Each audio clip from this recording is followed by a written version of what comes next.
Stone Ages. All right. Hello, everybody. Welcome, welcome, welcome. I am Andrea Miller. I am the founding board member and the executive director of Center for Common Ground. And tonight, our topic is the state that I currently call home, Virginia. And Virginia is having a little election. We love elections in Virginia. We love them so much. We literally have them every single year. So let me get my presentation running. We'll get started and hopefully you will get to maybe learn some things about Virginia that you did not know. So, if you've ever driven into Virginia, when you cross into the state of Virginia, there's a big welcome sign, Welcome to Virginia. And it currently says Virginia is for lovers. I think we may need to change that sign and make it say Virginia is for women. And you'll see why in a little while.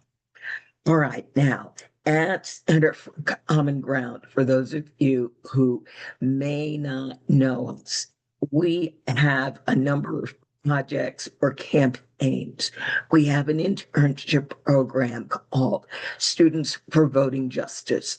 Our very first campaign, which so many people know us from, is our postcard campaign under Reclaim Our Vote. We also have 14 democracy centers from in Virginia, North Carolina, South Carolina, Alabama, and Georgia. And so we are looking at opening one in Wisconsin and potentially New York City. One of our board members runs the Vote Equality Project, and that was the project where we were working to get the Equal Rights Amendment published in the Constitution.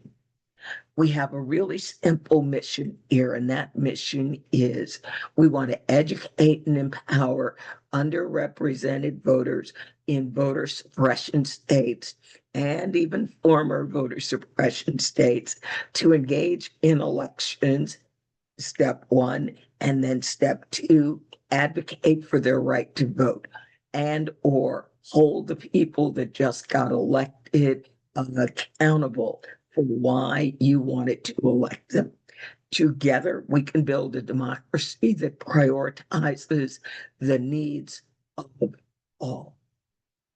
And my father's from Mississippi, and one of the sayings in Mississippi is all means all, y'all. All right, now the 2025 election in Virginia. Election day is November 4th. We have three statewide candidates, governor, lieutenant governor, and attorney general. Also, all 100 seats of the Virginia State House are currently for election. Now, in the time or for the first time in anybody's memory, we have Democrats running in all 100 seats. My mentor is 100 years old, and he does not remember a time when we had a Democrat running for every seat in the Virginia House. And this is a man who can give you the names of people that he went to high school with. Currently, we have 100 Democrats running. 51 are incumbents, 49 are challengers, and there are 77 Republicans that are running. All right, now, where are we with early voting? Early voting started on Friday, September 19th. And so far, and we have done very, very well so far. 284,274 ballots have been cast. And that is literally as of yesterday. Now, we are comparing 2025 with 2021 because that was our last gubernatorial election. So in Virginia, the governor's race is equivalent to our statewide presidential race. So the final total of early votes in 2021 was 1,194,252 votes. That's how many votes were counted before or cast before Election Day. Now, how is the early voting cumulative ballots comparing? Well, this was 2 days ago, where there were 283,000 ballots cast. And at this point in 2021, there were only 146,699 ballots cast. Now, in 2021, early voting was a new thing. Virginia did not get early voting where anybody could early vote just because you wanted to until 2020. And Virginia passed the Virginia Voters Bill of Rights. So we have 45 days of early voting. Every county must have one drop box for every 50,000 voters that are on the rolls. All right, now, who is early voting? Where are the voters showing up? All right, the largest county in Virginia is in Northern Virginia. It's Fairfax County. They have had nearly 18,000 people show up for early voting. So the way that Fairfax County goes, kind of so goes the state in Virginia. So we are watching all the counties. We have a huge delegate race that we are trying to flip in Henrico County. So you can see that Henrico County is number 2. We have another seat that we are working to flip delegate race in Chesterfield County. And we also have races that we are working to flip in Virginia Beach, Prince William, as well as Loudoun. And so these are the top cities and counties for early voting turnout so far. Now, remember when I said when we first started, we may need to change our sign and have it say Virginia is for women? There are 100 House of Delegate seats. And right now in Virginia, we have a total of 73 women running for those seats. Now, on the Democratic side, 25 are incumbents, 31 are challengers, and of those challengers, 18 are first-time candidates, giving us a total of 56 Democratic women that are running for House delegates in Virginia. On the Republican side, we have 4 incumbents, 13 challengers, 8 are first-time candidates. So there are 17 Republican women. And as I mentioned before, that gives us a total of 73 women candidates that are running. All right, now, our statewide races. We have governor race which interestingly enough, there were no primaries on either the Democratic side or the Republican side. The Republican candidate for governor is the current lieutenant governor. The Democratic candidate for governor is the former congressional representative from my congressional district, Virginia 6. And you can see there is a big difference in terms of money raised. Now, in Virginia, in case you didn't know, we have no campaign finance rules in terms of how much money can be given to a candidate by an individual. So if an individual wanted to give a candidate running for state office in Virginia $1 million or more, there is nothing in Virginia law that would prevent that. On the lieutenant governor's side, we have John Reed and Senator Ghazala Hashmi, who's running on the Democratic side. Now, Virginia is going to make history with the governor's race because Virginia has never had a woman governor. Virginia will also make history on the lieutenant governor's side because Virginia has never had a gay lieutenant governor, nor has Virginia ever had a Muslim woman Virginia lieutenant governor. So we are looking at making history all around in 2025. On the attorney general's race, we have on the Republican side Jason Miyares, who is the incumbent attorney general. And then we have Jay Jones, who is challenging on the Democratic side. And so these all three races have been very, very interesting.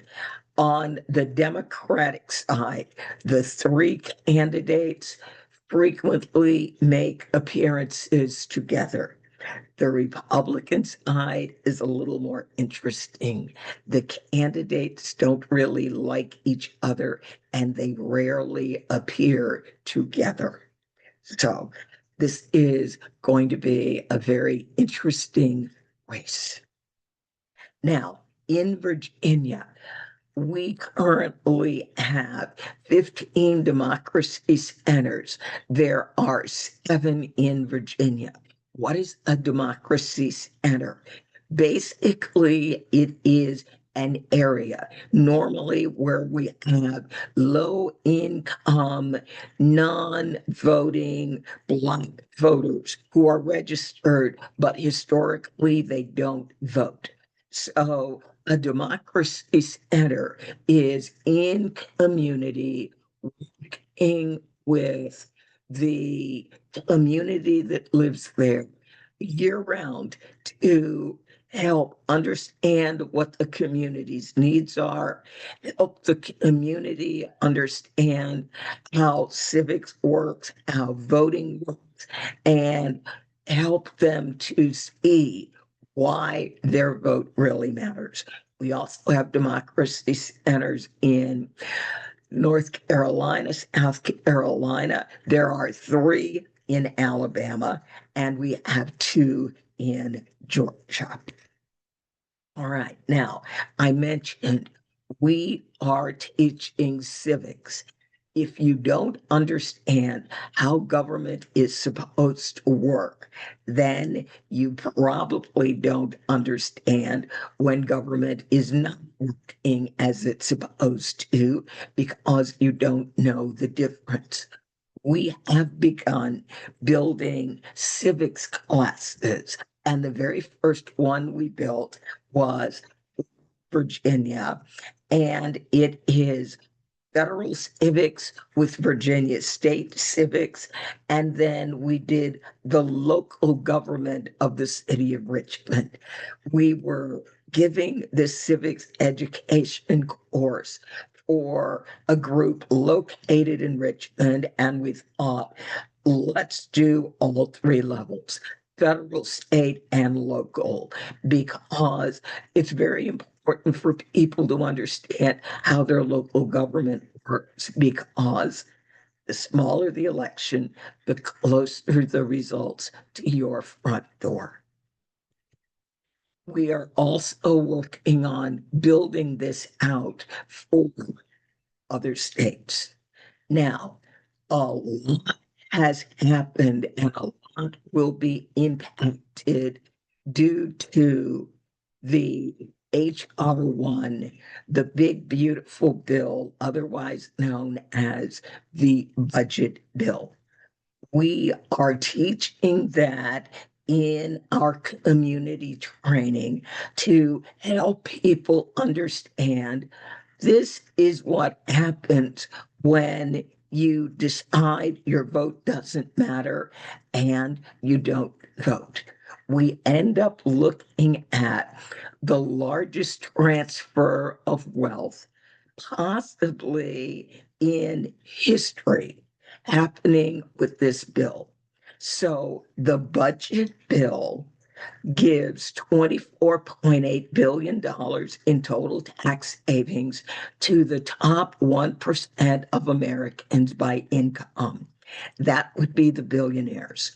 Who knew there were 813 billionaires in the United States? Well, there are.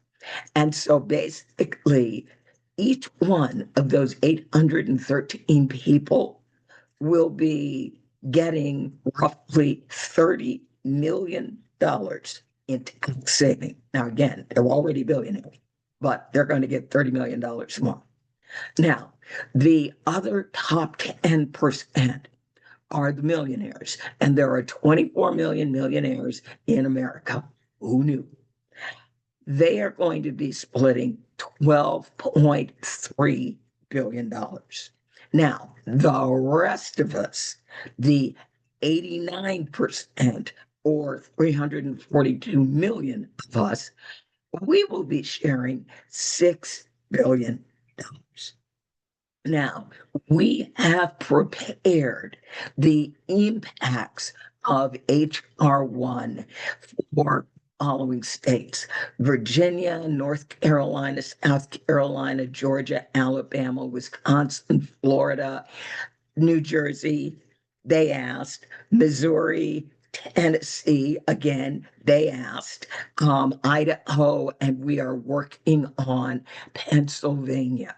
So if your state is not one of the states that's listed, and you're not California with 52 congressional districts, because we do break this out by congressional districts, or Texas, I will certainly look at getting this built for you. But this number is national.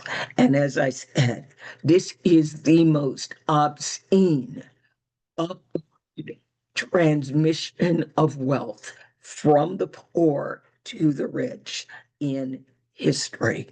So again, in order to get these permanent tax savings, they basically stole food from children and health care. Right now, let's go back to Virginia.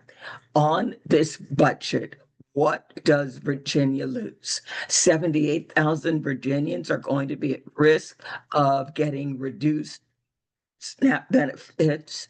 Now, the state is going to have to pick up between 88 to $263 million in SNAP cost because of the federal funding that we are losing.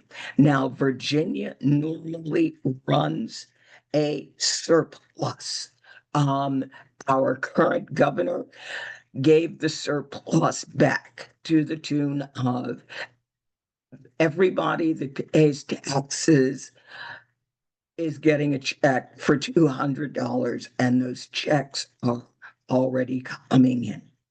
Now, 300,000 Virginians on top of the 500,000 Virginians who are already uninsured. We are predicting another 300,000 will be uninsured. That will be about 800,000 people.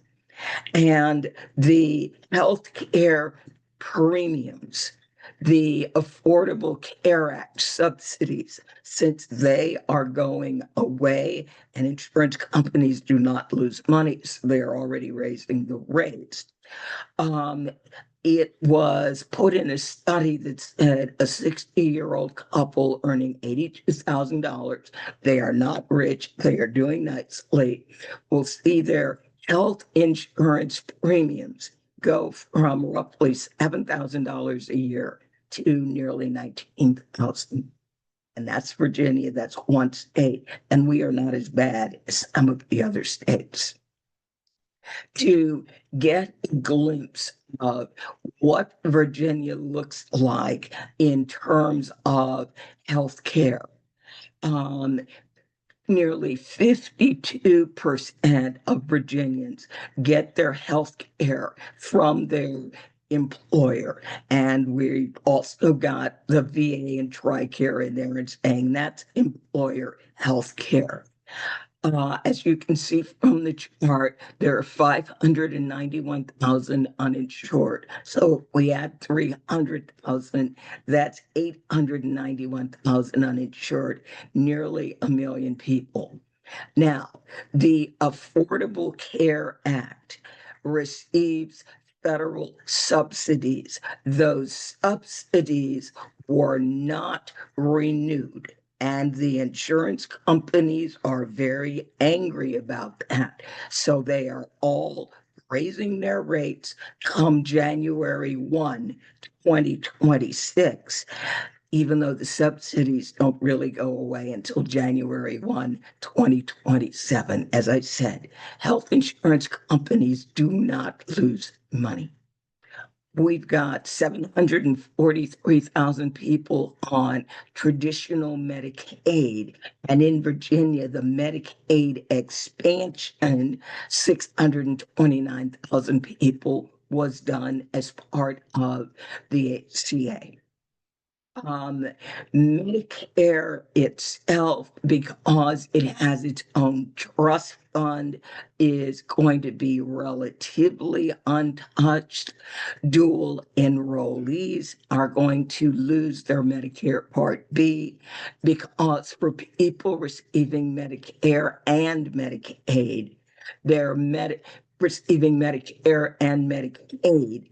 Medicaid paid for their Medicare Part B. Now, for those of you who are not old enough to know what Medicare Part B is, that is your doctor visits and all of your health care that is done outside hospitalization. So this is what Virginia looks like. We're going to see uninsured potentially swell to nearly 900,000. We are going to see people with the ACA and Medicaid expansion see a drastic rise in the premiums that they pay for health insurance. And we understand that potentially, especially with what is going on now with the shutdown, people may not be able to afford those extra costs. Now, we've already talked about that. Virginia is going to lose 9 hospitals. 3 have already closed. These hospitals are in basically Northwest Virginia. We have another 6 that are in danger of closing due to budget cuts. These hospitals service a lot of people who are on Medicaid. And since Medicaid has been drastically cut, it is a question of time as to how long these hospitals can continue to operate. So Southern Virginia Regional Medical Center in Emporia, Southampton Memorial in Franklin, Community Memorial in South Hill, Rappahannock General in Kilmarnock, Carillion Tazewell down in Tazewell, and Lee County Community Hospital in Pennington Gap. When you get this slide deck, and you will get the slide deck in addition to the video, there are links in the slide deck, and you can use those links and see what is going on in your state. Again, this slide is a little bit fuzzy, but it basically says Aetna Healthcare will cease providing private insurance in Virginia, and that is going to impact 13,721 people. They will need to figure out where they are going to get health care. The average monthly increase will be $103. That means there are other people who will be paying substantially more. And the average annual change is $1,240. And we've already seen for the higher income owners, that change can be up to an additional $7,000. Now, the government shut down at midnight on Wednesday. That is going to impact 750,000 federal employees across the country, and those employees cost $400 million a day. The Office of Management and Budget said that the programs that did not get funding through the One Big Beautiful Bill Act this summer would bear the brunt of a shutdown. And the programs that did not get funding were the programs that the administration did not like. Now, when the government is shut down, normally the federal workers are furloughed, meaning they are not being paid during the shutdown. And in normal times, when the government comes back to work, they would then get back paid and continue to work.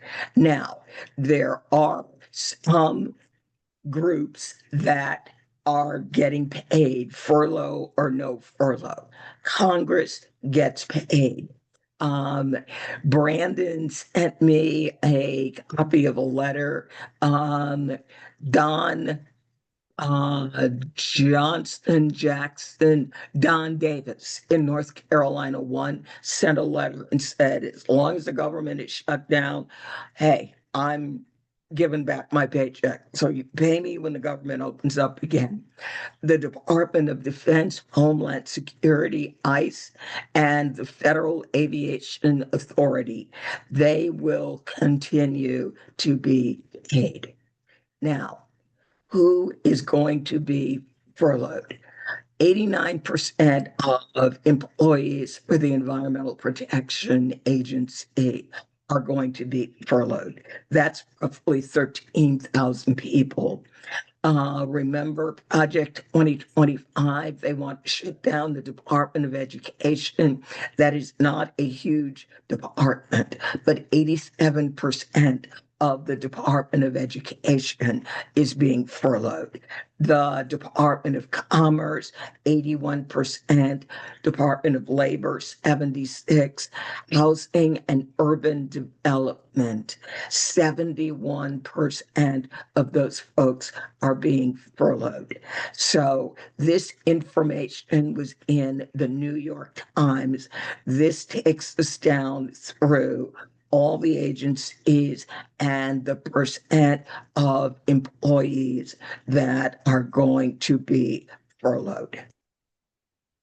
Now, um, I'm going to stop here and take some questions, and then we will go back to what you can do in Virginia. So now you know this is where Virginia sits. Virginia has 350,000 federal employees. We are the second state with the second highest number of federal employees. So Virginia is going to take a hit. And those federal employees are not just in Northern Virginia. They're in Northern Virginia. We've got Hampton Roads, which has a lot of military.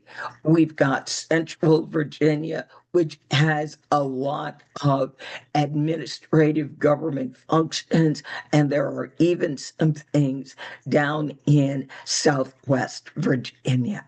So, do we have any questions? You can raise your hand. You actually, as I said, we're a small group. You can unmute yourself and ask a question, or you can drop a question in the chat.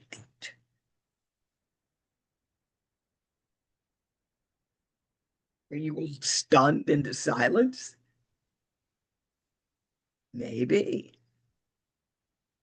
All right. Yeah, Simone says, yes, I'm stunned. Yeah, this is huge. Now, here's the other part. When the government shut down, the president had said his threat to the Democrats was fine, shut down the government. And rather than furloughing people, meaning we're going to basically not pay them while the government is shut down, they want to fire the people and use that to potentially permanently close departments and agencies. All right. So this is going to be a very, very interesting 2 weeks where we see who blinks first. Okay. Thank you, Joan. I wanted my presentation to be very clear because when you show this to other people, they're going to have questions. Lulu. Hi, Andrea. Thank you so much. As always, you're just a font of information. So, well, one of the things we were wondering is if the federal shutdown is going to affect local elections. Do you know, I know that most of the local elections fund their own, I believe the state and the counties are funding their own, but are there going to be ripple effects in terms of the local elections?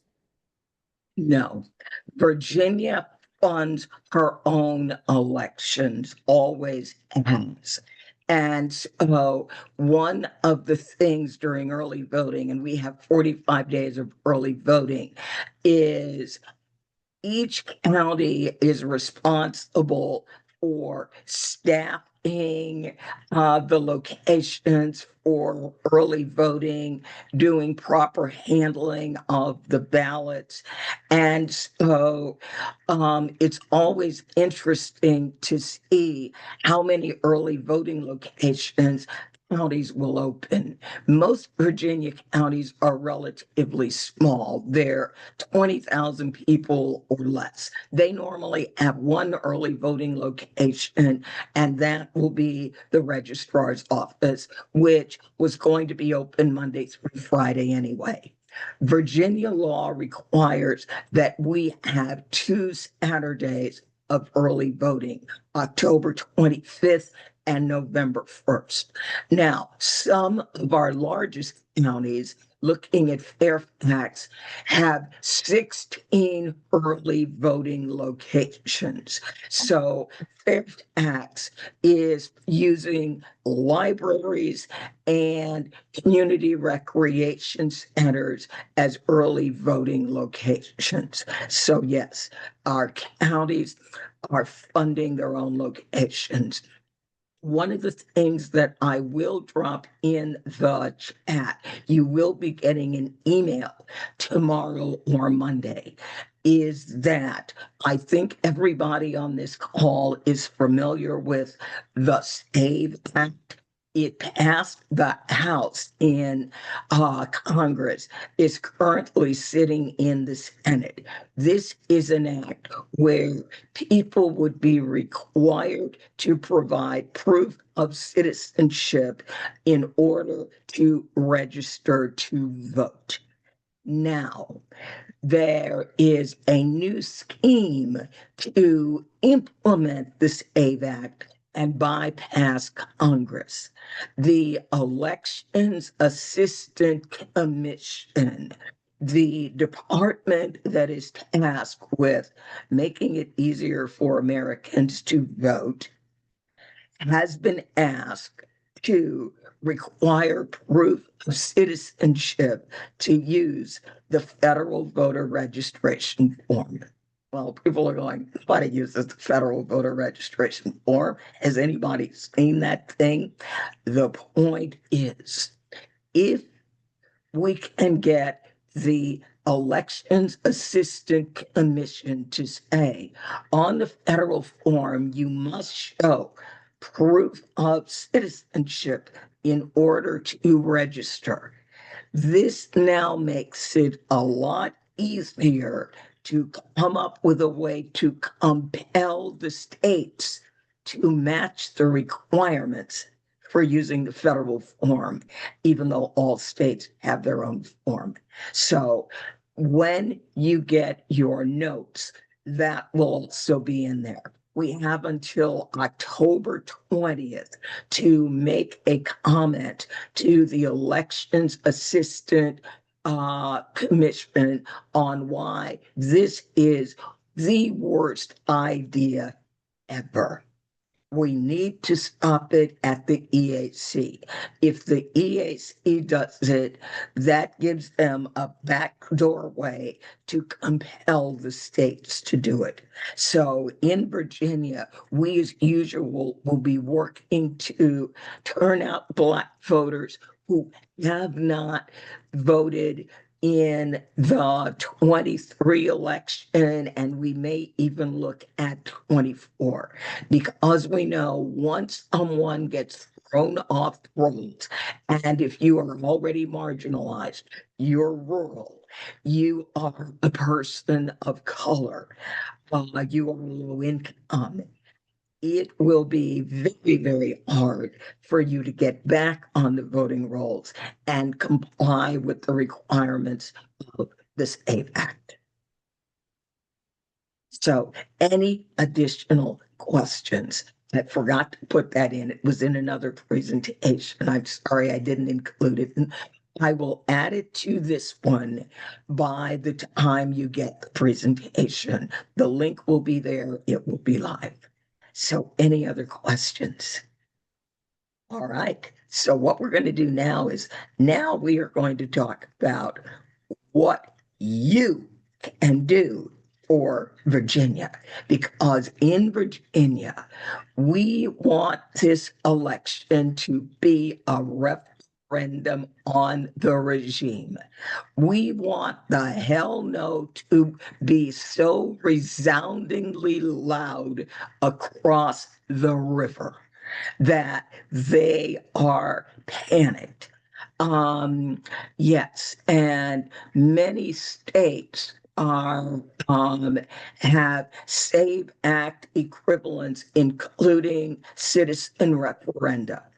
Virginia does not. As I said, Virginia has the Virginia Voter Bill of Rights.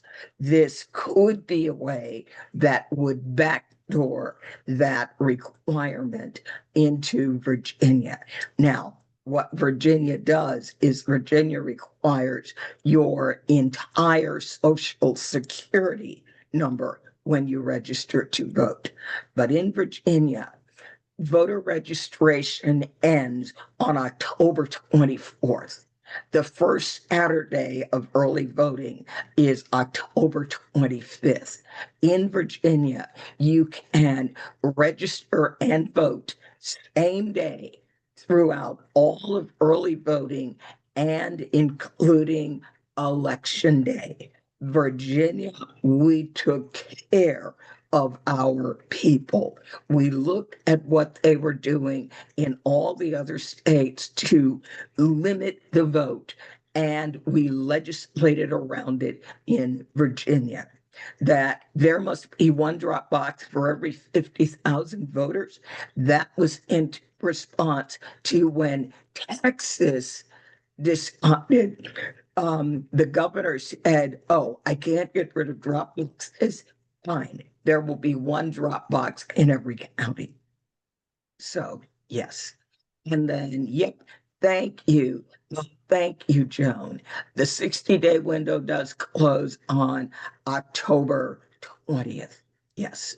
And again, if you have gotten a passport recently, you know that number one, for a lot of people, $160 will be cost prohibitive. You also know that many people do not have the necessary background documents to be able to get a passport.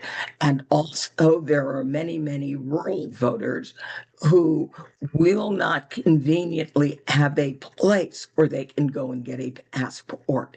I recently went to the post office near me that used to routinely do paperwork and do passports.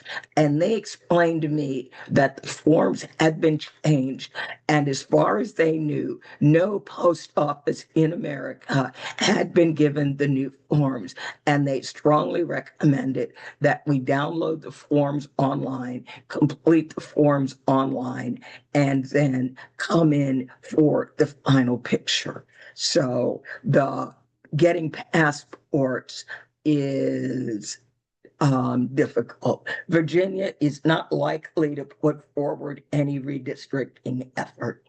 And the reason is Virginia redistricted late in 2021. So the new districts did not go into effect until 2022. And Virginia could not redistrict and come up with any additional seats that we don't have. So, no, it does not make sense for Virginia. I mean, I've looked at the Virginia districts. Virginia is mostly a rural state. And so the rural areas of Virginia are big and contiguous with no large cities in them to save them.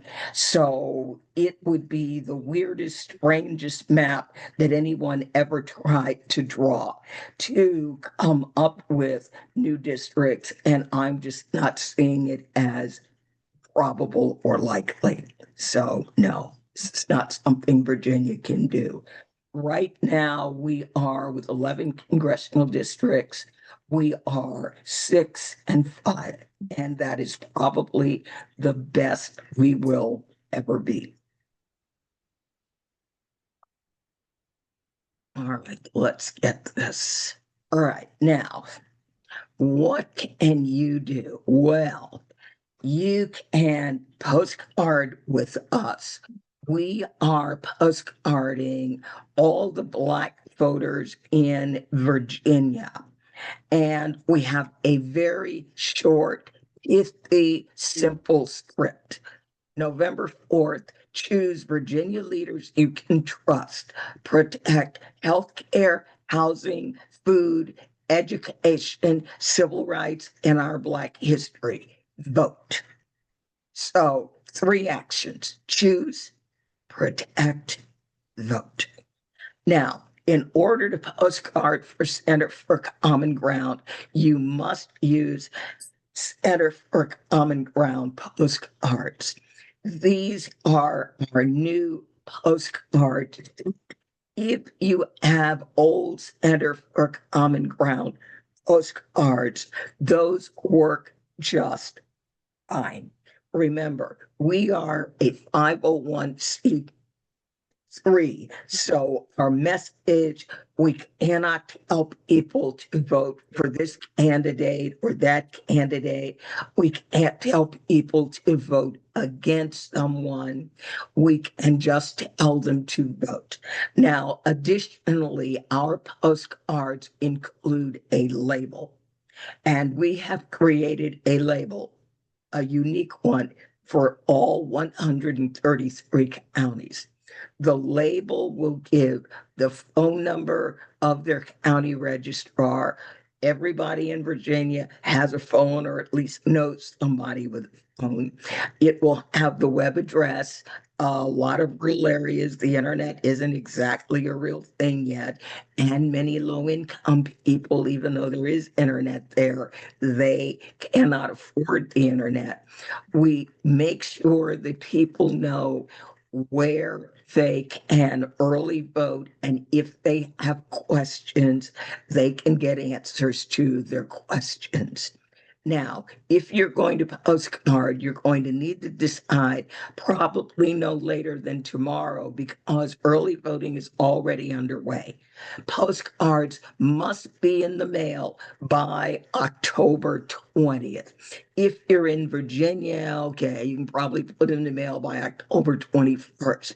But if you are not in Virginia, and I've got West Coast people and I've got people from New York, you're going to want postcards to get there while we're still in early voting.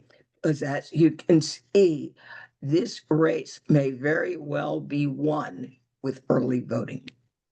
Now, we have a brand new postcard. Chuck Sperry gave us this new card. Our future, our democracy. No autocracy, no oligarchy, no dictatorship. And that is exactly what the postcard looks like. Now, why would you want a postcard with us? Number one, our message and the images on our cards are designed for our target audience, Black voters. Now, our postcard impact in Virginia, these are 2024 numbers. We saw an 8.2 turnout increase in Virginia with only a postcard. These were people where we did not have a phone number. All we had was an address. And we really were not going to be canvassing in that area. So people got one touch, they got a postcard. And our target was people who did not vote in the 2022 election. And we saw an 8.2 turnout increase with our postcards. So message, image, information. Now, phone banking. We will be phone banking all the way up to and including on election day. We have invested in a wonderful auto dialer. It's a sweet auto dialer. You make calls and it automatically dials. Because we leave messages, it will stop and connect you to either an answering machine or a person. Now, 95% of the time, you are going to leave messages. That's great.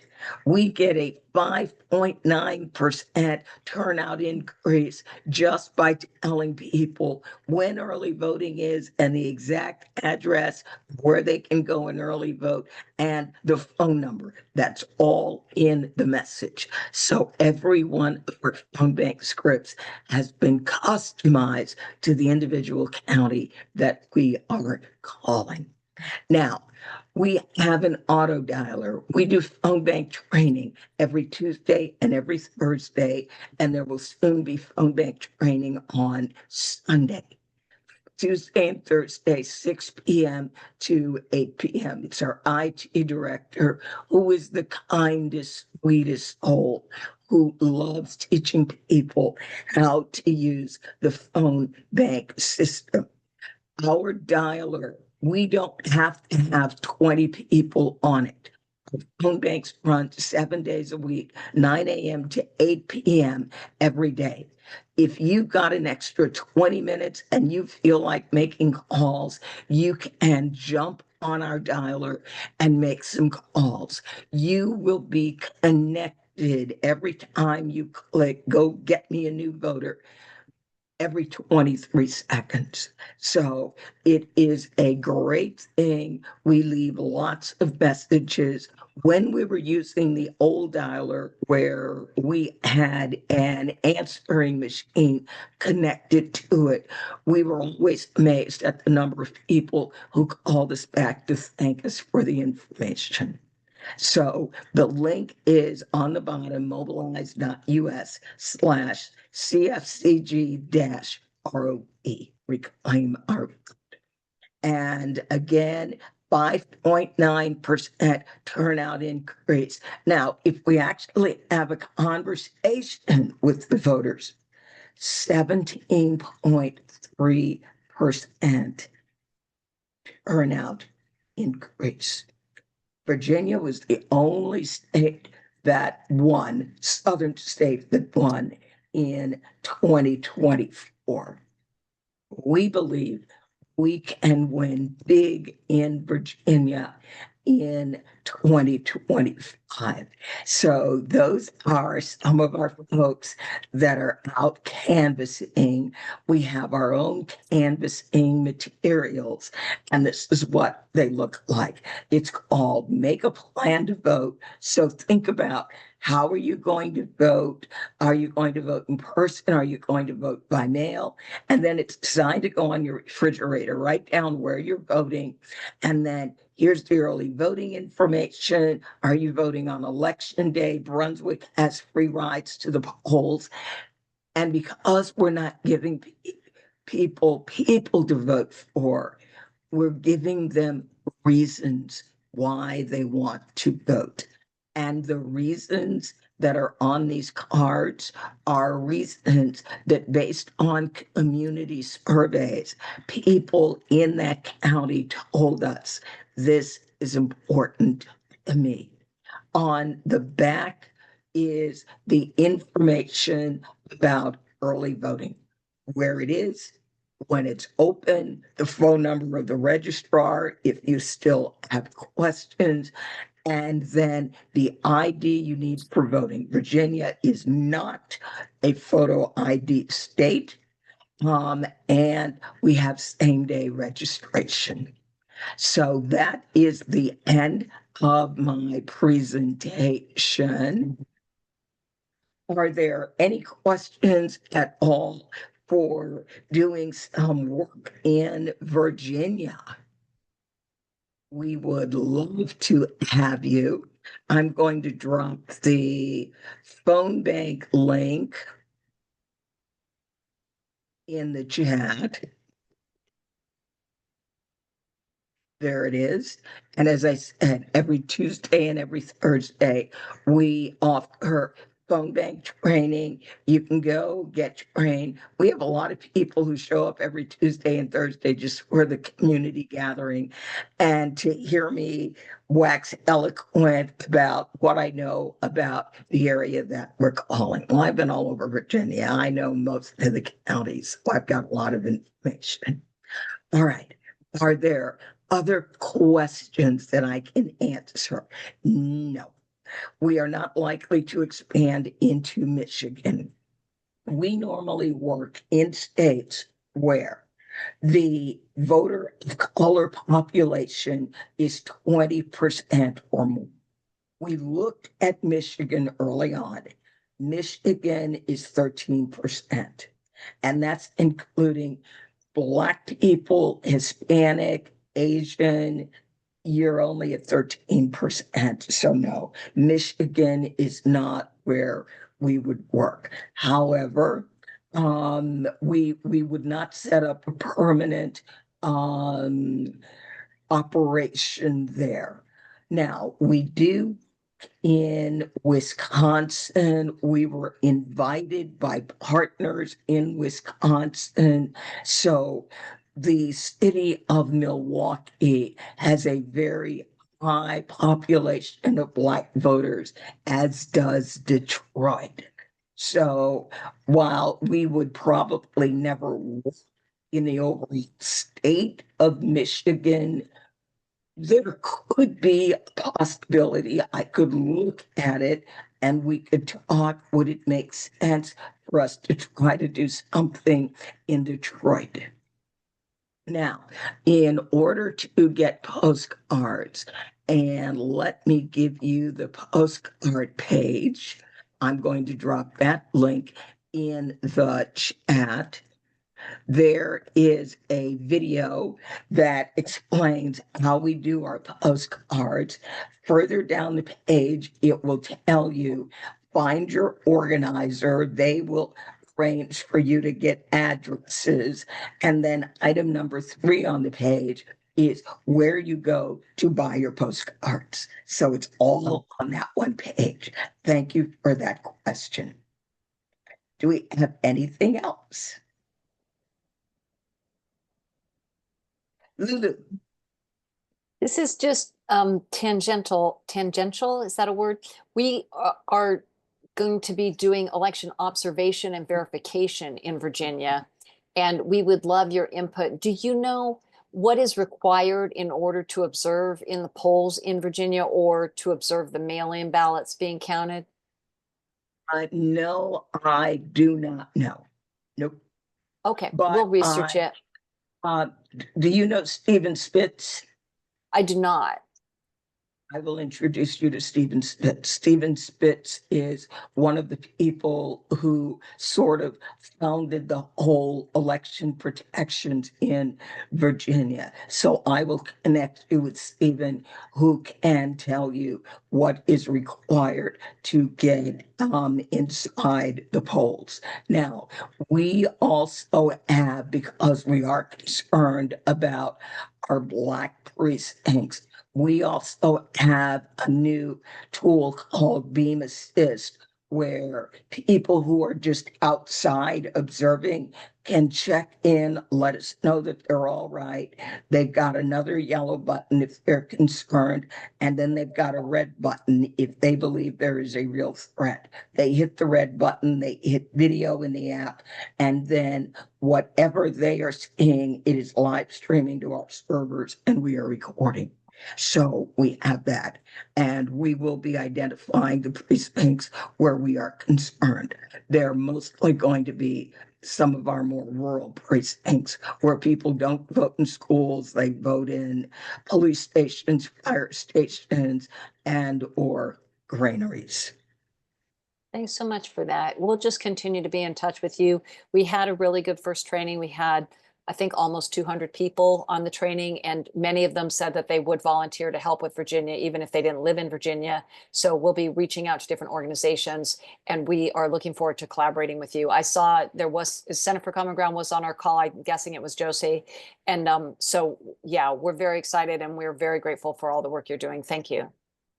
Thank you, Lulu. Lulu is with Smart Elections, and they do incredible work around protecting the vote. So not only do we need to get out the vote, but once it gets out, we need to protect it to make sure that when people show up to vote, that their vote is counted as they cast it, and people don't make up some strange numbers. Now in Virginia, we vote on paper, and we have voted on paper since 2014. So we only have machines for people that are disabled who request them. So they're only available for specialized uses. Otherwise, we vote on a piece of paper. All right, everybody, it was wonderful. Yes, our paper ballots are scanned on machines. However, we require that they maintain the ballot image for 7 years, just as they maintain the paper ballots. So yes, the paper ballots are scanned on machines. We do have the ability to audit the machines. Lawsuit 2017 taken care of. Take care, everybody. Thank you all so much for joining me. And fingers, toes, and eyes crossed for a fantastic, phenomenal, blowout, make people's heads explode election results. So far, the early voting appears that we're trending at 60%.